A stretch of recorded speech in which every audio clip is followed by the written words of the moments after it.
Bonjour Madame le maire, qu'est-ce que c'est donc ce qui est à côté de vous? Comme vous le voyez, c'est une urne, voilà, D'accord. et c'est une urne de démocratie participative. C'est-à-dire que c'est une urne qui donne l'occasion aux habitants de s'exprimer directement sur un projet qui a été travaillé par d'autres habitants qui ont fait le choix de s'investir, et là en particulier dans les conseils de quartier. Alors donc samedi dernier, il y a eu une réunion, c'est ça? Alors oui, mais samedi dernier, c'était le dernier épisode d'un travail qui a commencé il y a 2 ans. D'accord.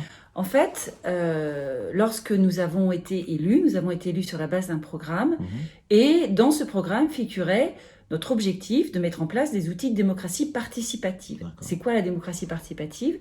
Eh bien, c'est une façon de donner la parole aux habitants, en complément de la démocratie représentative qui se traduit évidemment par l'élection des conseillers municipaux, les élections municipales.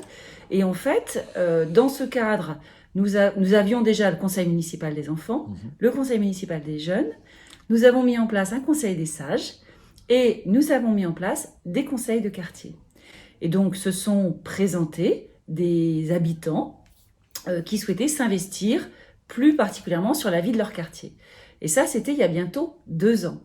Ces habitants sont au nombre de 8 dans 3 quartiers. Le quartier du centre, comme son nom l'indique, qui regroupe le cœur de Bailly-Romainvilliers. Le quartier du Golfe, le nom, ce sont eux qui l'ont choisi, qui est celui plutôt des habitations du nord de la commune. Et le quartier des Sources, puisqu'il y avait des sources dans le sud de la commune. Et en fait, chacun des quartiers s'est réuni de nombreuses fois et a réfléchi à l'aménagement d'une parcelle de façon à ce qu'elle corresponde à leur vision du bien vivre ensemble, un espace partagé, intergénérationnel. Et les a accompagnés un cabinet de paysagistes urbanistes qui a l'habitude de ces travaux de co-construction avec des citoyens. Et en fait, chaque quartier a finalement imaginé des aménagements de leur quartier qu'ils ont ensuite soumis à une commission des élus qui ont retrouvé aussi un certain nombre d'éléments qui étaient dans notre programme, ce qui était plutôt rassurant. Et ensuite, lors de la cérémonie des vœux aux habitants, ils avaient un espace dédié dans le gymnase où tous les habitants qui avaient eu la gentillesse de répondre à notre invitation pouvaient venir découvrir leurs 3 projets. D'accord. Et chaque quartier a un projet. Chaque quartier a un projet. Au total, c'est 9 projets soumis au vote. 3 projets. D'accord. Voilà, il y a 3 quartiers. Chaque quartier a travaillé sur un projet. D'accord. Dans le Nord, ils se sont attachés à imaginer l'aménagement du parc urbain. L'essentiel de leur réflexion s'est fait autour du constat qu'il y a de moins en moins de petits-enfants, mais de plus en plus d'ados, pré-ados et de jeunes. Et il leur paraissait intéressant aussi de réfléchir à leur identifier des espaces où ils puissent se retrouver, des espaces qui soient visibles au cœur de la ville et qui leur permettent d'échanger, d'avoir quelques activités. Et donc, il y a tout un aménagement qui a été imaginé et qu'on retrouve dans le document de présentation de ce quartier. Le deuxième quartier, celui du centre, s'est concentré sur un lieu où un certain nombre de nuisances ont été constatées par tous, c'est l'esplanade des Guilandiers. C'est un grand espace aujourd'hui où une vie parfois non souhaitée par les habitants s'installe, notamment parfois une vie nocturne, mais également avec des grands jeux de ballons qui créent du bruit, avec des risques de bris de fenêtres. Et donc les habitants ont réfléchi à faire de cet espace un espace plus aménagé, fleuri. Aujourd'hui, il n'est pas fleuri, il n'y a que des arbres, avec une aire de jeu. Alors, il y a encore des réflexions autour de l'aire de jeu, puisque certains habitants ont peur que cette aire de jeu crée des nuisances, mais elle a été imaginée pour les tout petits qui sont en général accompagnés de leurs parents, si tout va bien. Et puis le dernier, c'est un espace qui est au bout de la rue de Flash, entre la rue de Flash. Alors ça, c'est le quartier, le parc urbain, c'est le quartier du Golfe, oui. C'est le nord. L'esplanade des Guilandiers, c'est le quartier du centre. Et pour le quartier des Sources, en fait, c'est un espace qui est situé au bout de la rue de Farmoutier, de la rue de Flash et du boulevard de la Marsange et des artisans. Et c'est un espace sur lequel les habitants ont imaginé, là aussi, mettre en place un lieu de convivialité et aussi un canipark. Et un canipark, c'est quelque chose que nous portions dans notre programme.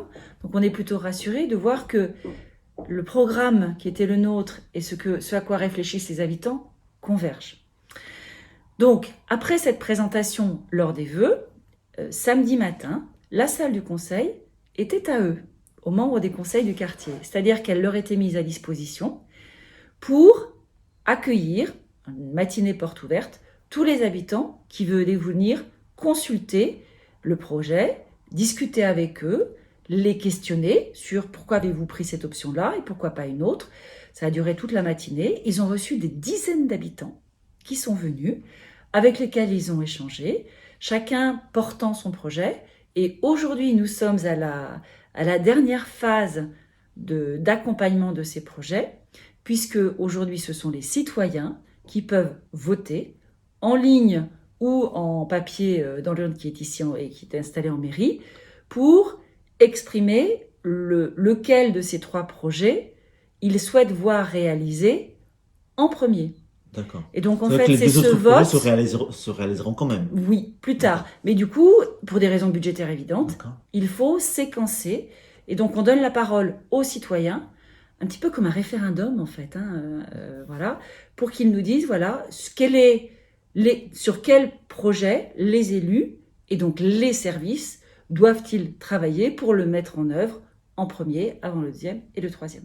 Mais Voilà. les 3 projets se réaliseront avant la fin du mandat? Oui, l'objectif est que ces 3 projets, avec des coûts qui sont variables, soient effectivement maintenant repris par les services, portés par les élus, de façon à ce qu'ils puissent être mis en œuvre, réalisés avant la fin du mandat. Ça rejoint, on avait fait quelque chose d'un peu similaire lorsqu'on avait travaillé sur la rue de Jariel.